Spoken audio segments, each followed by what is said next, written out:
Live from the Plymouth Canton Educational Park. You're listening to Newsfile at 5:30 on 88.1 The Park. I'm Avni, and in tonight's news, celebrating the life of Dr. King and looking for an artistic sign at the new P-CCS exhibit. Now, for the latest news that matters in your community. Plymouth Canton Community Schools officials are doing their part to honor the life and work of an American icon next week when they partner with Canton Township and the Canton Chamber of Commerce to host the annual Dr. Martin Luther King Jr. Day celebration. This year's celebration, titled It Starts With Me, will feature student performances and presentations along with the announcement of scholarship winners. The event is built around Dr. King's 6 principles of nonviolence and his messages of equality. P-CCS Executive Director of Communications and Marketing Nick Brandon says that the event will connect younger generations with Dr. King's message of hope and unity. There's a real responsibility and a true dedication to making sure that Dr. King's message of hope and unity and kind of all of those incredibly important things, that stays alive. The celebration will take place on Monday, January 15th at the Canton Village Theater. Doors open at 6 p.m. and more information is available at pccsk12.com. Plymouth Community Arts Council is inviting the community to look for a sign as they get a fresh start in 2024 as part of their new What's Your Sign exhibit. The exhibit will feature artwork exploring the theme of signs. The gallery will hold a reception on January 17th from 6 p.m. to 8 p.m., where all the artwork from the exhibit will be displayed and 3 artists will get to talk about their submissions. Plymouth Community Arts Council Executive Director Lisa Howard says that artists can explore both the literal meaning and figurative meaning of signs. It also invites artists to explore the bigger meaning of signs from above, a sign of hope, a sign of change, a sign of renewal. All of those things are appropriate subject matters. The exhibit will run from January 15th to February 27th at the Council's Gallery on Sheldon Road. For more information regarding the exhibit and the reception, visit PlymouthArts.com. The battle over presidential immunity tops our look at world and national news tonight.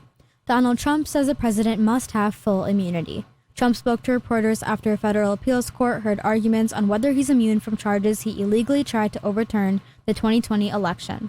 Trump said it would open Pandora's box to political prosecutions if the case is allowed to move forward, calling it a threat to democracy.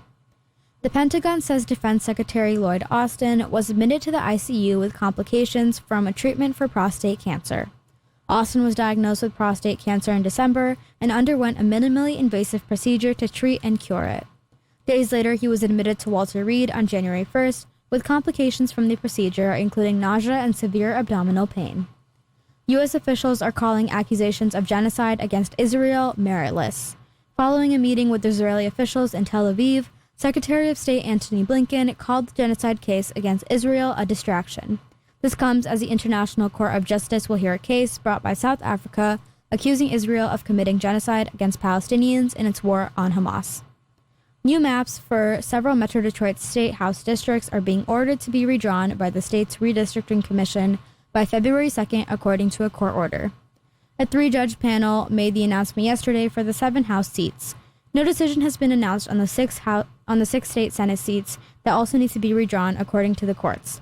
At issue are alleged violations of the Federal Voting Rights Act in the drawing of the districts, with critics saying the maps diminish the opportunity of black voters to elect their preferred candidates.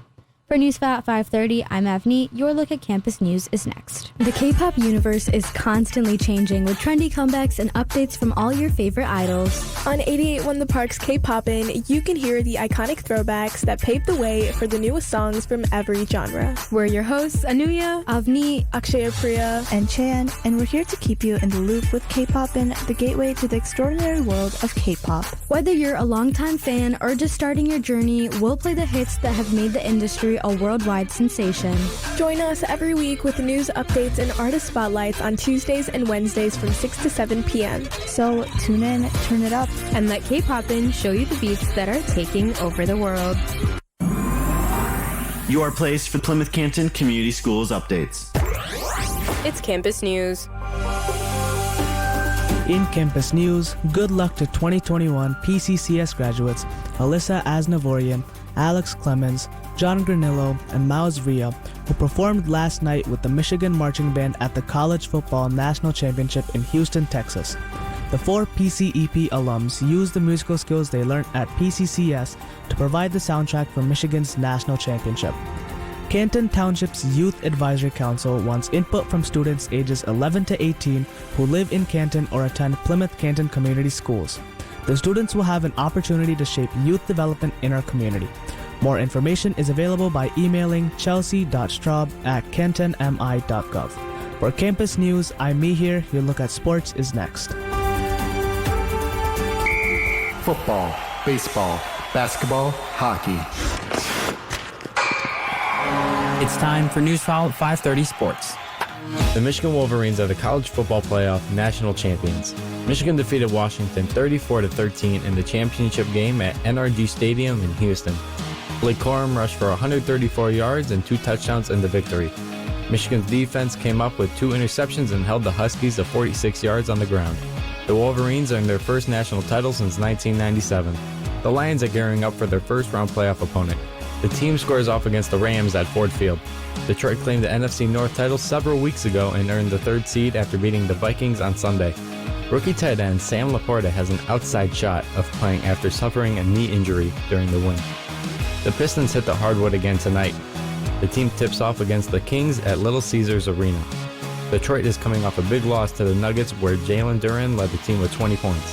Cade Cunningham left the game with a knee problem, but the Athletic reports he avoided a serious injury. The Pistons have now lost 4 straight. The Grizzlies' season has somehow gotten worse. The team announced on Monday that Ja Morant will undergo season-ending surgery for a labrum tear in his shoulder. Two-time All-Star suffered the injury during a training session before the Grizzlies' recent win over the Phoenix Suns. For Newsfile at 5:30 Sports, I'm Lucas. The look at traffic and weather is next. From M14 to I-94. Your look at traffic starts now. I-275 has its normal afternoon slow spots through the construction zone from M14 to Michigan Avenue. M14 is slow in the right lane after Sheldon Road heading towards the I-275 interchange. That's all for traffic. Your look at weather is next. 88.1 The Park with your local weather forecast. Rain will continue late and could turn to snow with an overnight low of 33. Precipitation will continue during the early morning tomorrow with a cool high of 36.